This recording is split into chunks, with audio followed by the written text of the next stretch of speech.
Good day mga ka-soilmate at kapwa ko retirees.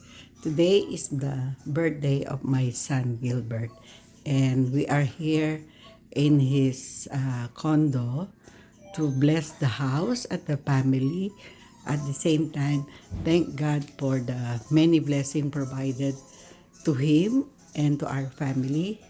So we are very happy for this occasion and thanking God for additional years of life, for the many blessings, for keeping us all healthy and his family.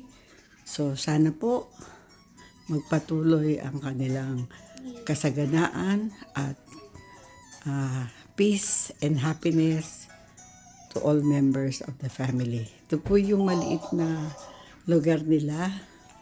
Ito po yung aming husband, the kids, and my youngest daughter. Ito po yung area.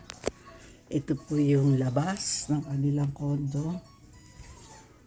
Yan po. So, yan na lang po tayo. Thank you, Lord.